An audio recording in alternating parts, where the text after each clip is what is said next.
well just start the recording here. But anyways, so we've been looking at the green recovery. You know, my tech guy is not on it, and my tech guy being me. We've been looking at the green recovery, the so-called green recovery. So this is the amount of money that has gone towards green economic activities, I guess. Supporting green activities after the recovery with all the stimulus money. But look at all the stimulus money that has been pumped out by these other countries, and in the United States way down here. Sorry, guys. Anyways, look at Turkey. Turkey, I guess, all kinds of money for green activities. I don't even know what that means. Well, let's keep going. While some economists argue that setting such rules can get in the way of recovery efforts, it's just getting in the way. These green activities are getting in the way of what? Of the economy. So there's a fundamental failure to compute, right? Is that the economy is what's killing the planet, right? So green activities are going to get in the way of the economy, and the economy is going to get in the way of green. You see that? Oh, we got to fight climate change, but we got to use the economy to fight climate change. This is my little puppet show. Oh, and that's what I'm talking about when I'm saying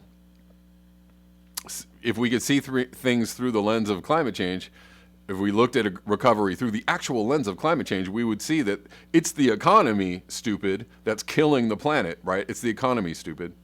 So all this, the economic downturn is actually like, oh, I know this is a little uncomfortable, but this is like, yay for the planet. Yay, the economy goes down, planet goes, yay, planet goes up. Green activities go up, like green activities like plants growing, fish swimming, animals, living without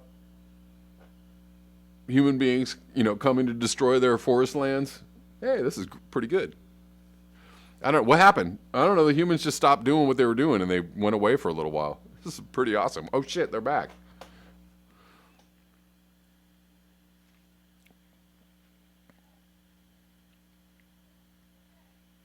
One reason for the failure may be that governments did not have ready-made pathways for green investments.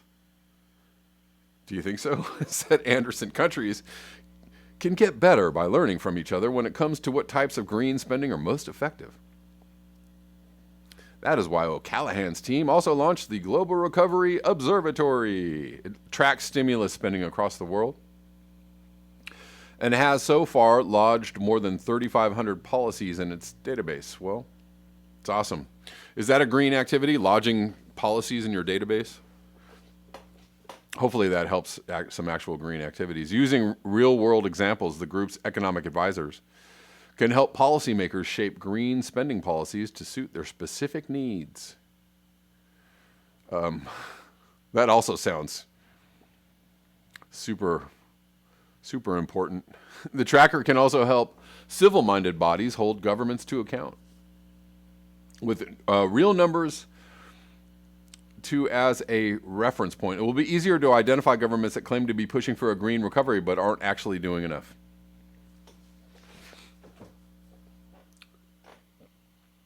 The world economy shrank by as much as 3.5% in 2020. And that was the most awesome thing that happened. I mean, I know that causes some discomfort, economic discomfort for people. But, let's say, look, here's my take on a green recovery. Let's say you don't, give the vampire squid billions and trillions of dollars.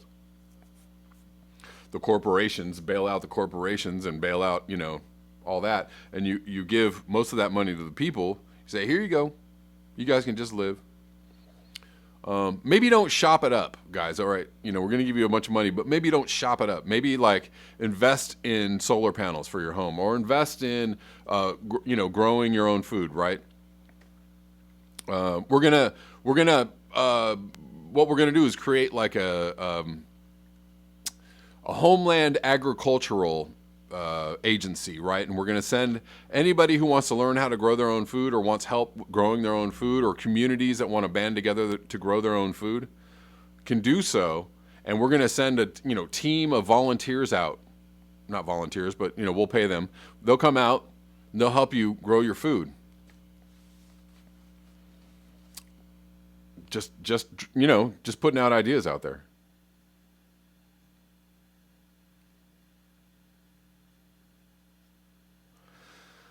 But that is probably too radical of an idea. My guess is that it's super radical. Whoa. Hold on there, big boy. You're scaring people. Well, I mean, what will we do without an economy?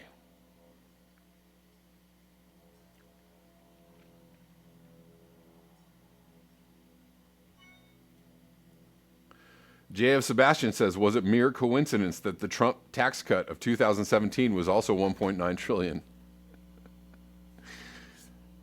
Yeah.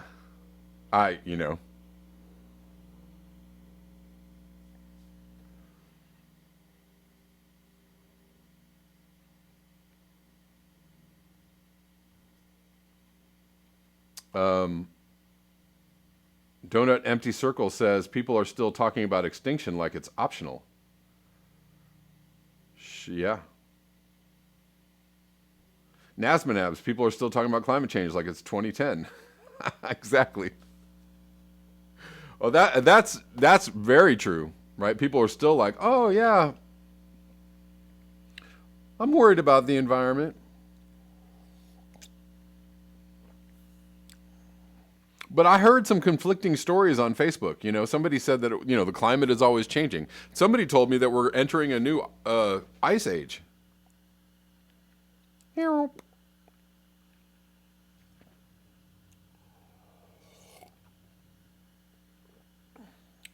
Anthony Davis. Truckers who drive cross country see the changes, but they figure it's normal because they never stay in one place.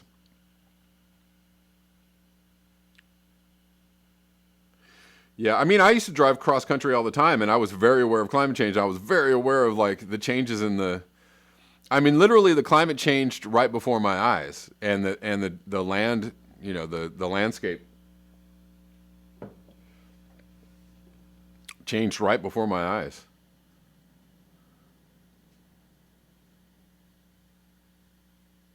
The climate of the U.S. became very different in the space of 15 years. Which is about as long as I was touring, full time.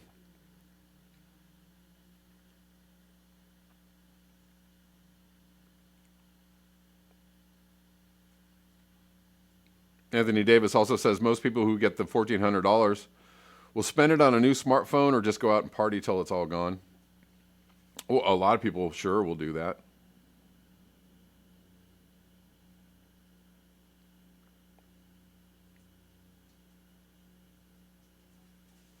Scott Andrews says, I'm buying canned peaches with my $1,400. All right.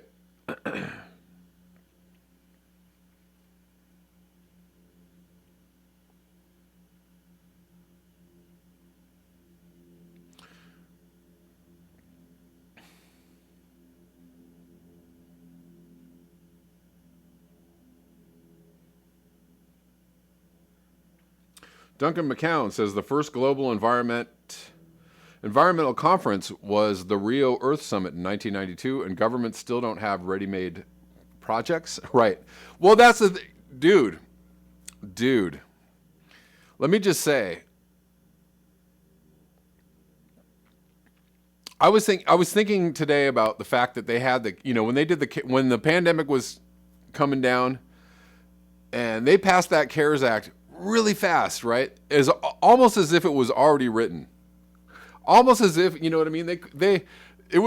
That was, I don't know how many pages, hundreds or thousands of pages. The CARES Act. I don't know how many pages it was. Should I look it up?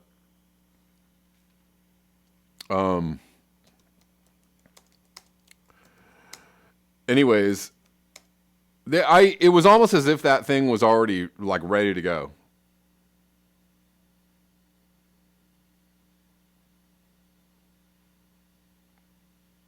Same with the response to 9/11, right? When they had all these, they had the what is it called? I forgot what it was. The Patriot Act.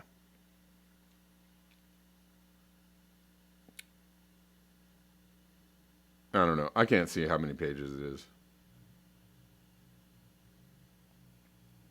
They did actually already have a version of the Patriot Act already written, right? So, good point, Duncan, because they have these things like kind of already in place, or it seems like they do. I mean, they had the CARES Act was like boop. I mean, that it seemed like it happened in like a week. So all the subsequent like relief acts or stimulus bills, being hammered out and massaged for weeks or months. I'm like, hold on, like they did that really fast. So good point, right? So the Rio Earth Summit being held in 1992, which by my super quick math skills is like 30 years ago. You would think that, and that's something that I've been talking about on this channel for a really long time. It's like, we know that climate change is a problem. We know that, some things can be done, right? Or whatever, positive steps can be taken. Whether we're going to survive or not, that's fine. But the thing is if you were going to do the right things in the face of climate change, if you were going to take logical, meaningful steps in the face of climate change, they wouldn't be very hard to think through, right? Like, again, every time somebody talks about like, well, we got to do something about this climate change. Oh, it's an emergency. We need a worldwide War II type response. Okay, well, what's the response? We all know what the type of response is, or it's, a dire emergency. We must do something. And beyond something dumb like carbon credits or carbon pricing, nobody has any answers, right? All the scientists or the stock answer is like, we need some carbon pricing right now. Even James Hansen says shit like that. No, no. We need like distinct steps. What would it take to transform our society in the face of climate change? Like, you could think that through, and it wouldn't be very difficult. A bunch of scientists in a room could totally figure that out pretty quickly. And we've had 30 years to figure out what that map would be. And so if you have something, some overwhelming calamity like a pandemic that takes the legs out of your entire society, and you're like, well, we got to do some kind of, we got to turn our society in some kind of direction so we can actually make some meaningful progress on some things that maybe we've been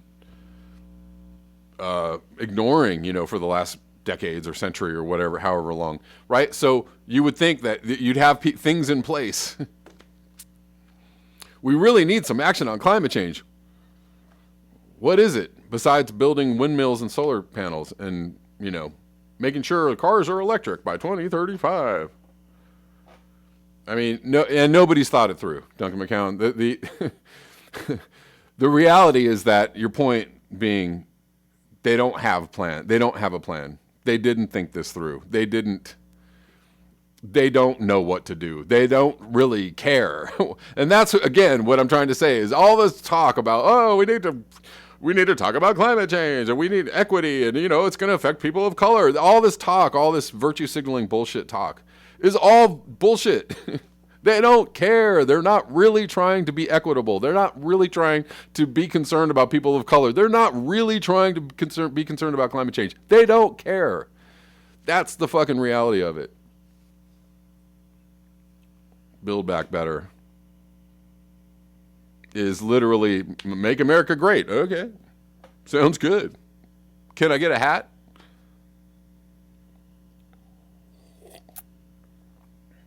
Oh, I really want one of those Build Back Better hats. Those are super popular.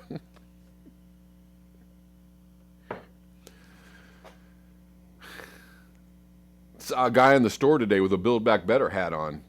I had to give him a piece of my mind.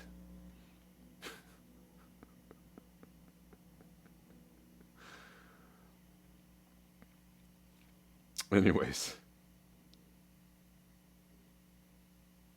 Anthony David, you want a hat? uh,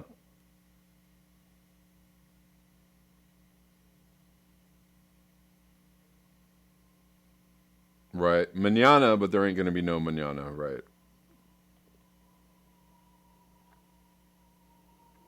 Um, yeah.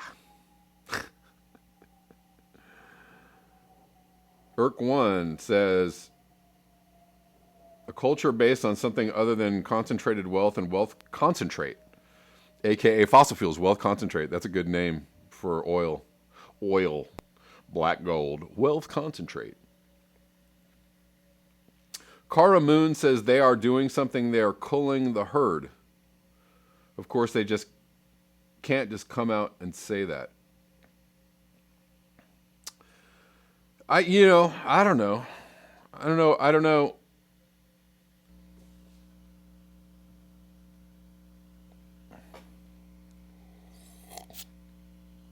Maybe that's what they're doing, but I haven't seen. The thing is I haven't seen evidence that the economy is, the economy needs like bodies, right? Like elderly people in nursing homes that need medicine and medication and treatments and nursing homes and goods and services, like that's good for the economy, right? People make money on. That's why big pharma is big pharma, because they make money on people being sick and incapacitated and kept alive for as long as possible, right? There's money involved in that. So I like, maybe that's true, maybe that's not, but what would be the point of that? More people means more economy. That's just a basic like math equation. And why, the vampire squid, the oligarchs and all the people in place that are, it's just all about economy and all about money and all about, amassing wealth. They want to keep you poor, sick, and subservient to the state,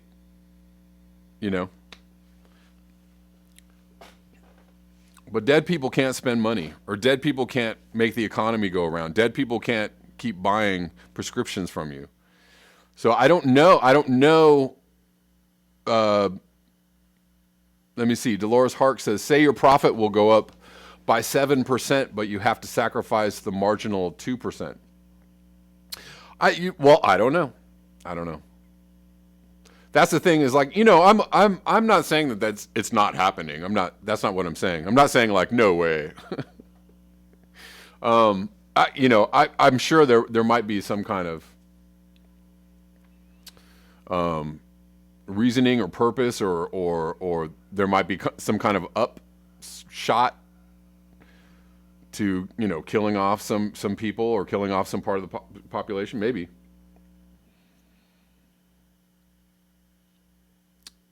Ryan Gorman says, don't need bodies if you have direct access to the Fed. I don't know. You're right. I mean, yeah, if you have you're right. Who said that? Ryan Gorman. Yeah, if you have a massive pandemic and you have a massive like economic emergency, and then you can get the government to go give you a couple $1 billion. Like, here you go. I know you need some help. Here you go. I mean, maybe sure, that makes sense.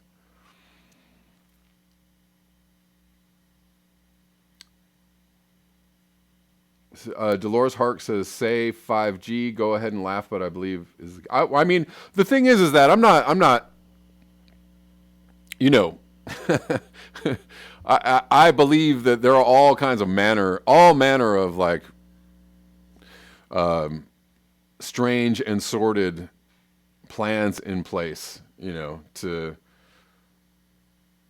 bilk the population and or submit them to whatever dystopian future, techno future you have in mind. I totally think that's, I'm sure that's going forward.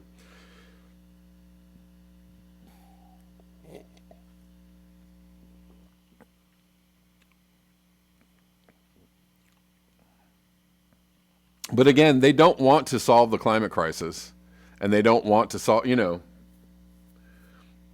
want to solve the climate crisis. They don't want to solve inequality. They don't want to, you know what I mean? They don't want answers to this. They don't, because that doesn't help the bottom line, right? It's all,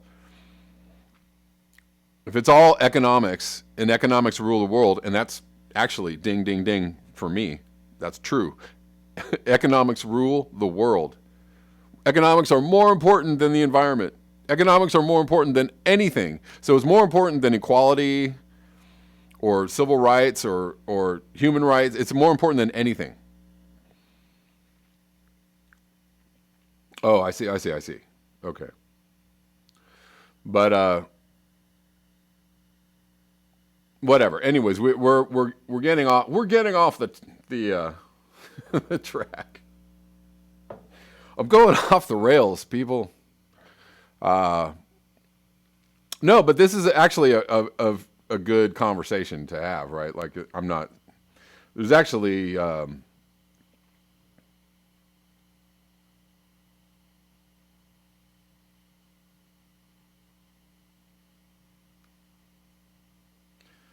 There's a need to have these conversations. So, Dark Side says the way things are heading now, war is around the corner. If you see politicians promoting patriotism, they are trying to distract you from the real bad guys. The real bad guys, yeah.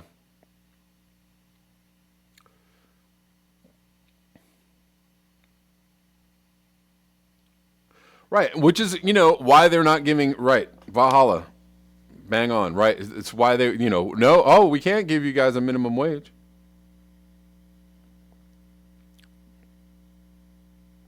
We just plunged the entire country, half the country into abject poverty,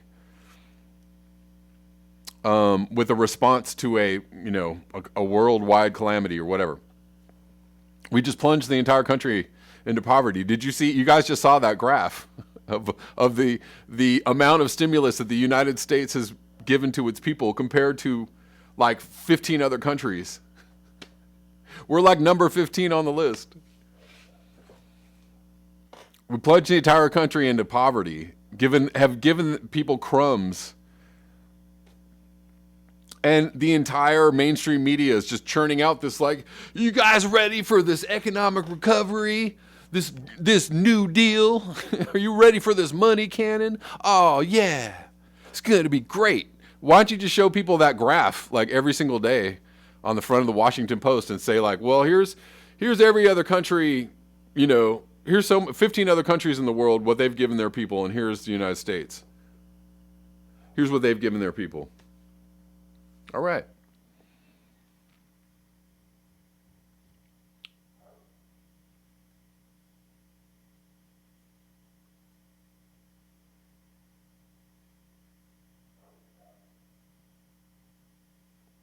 Realize, good point. The ruling class murders all over the planet for profit. Workers are needed less every day. With mechanization, if their lives are threatened by population, yes, they will murder us all.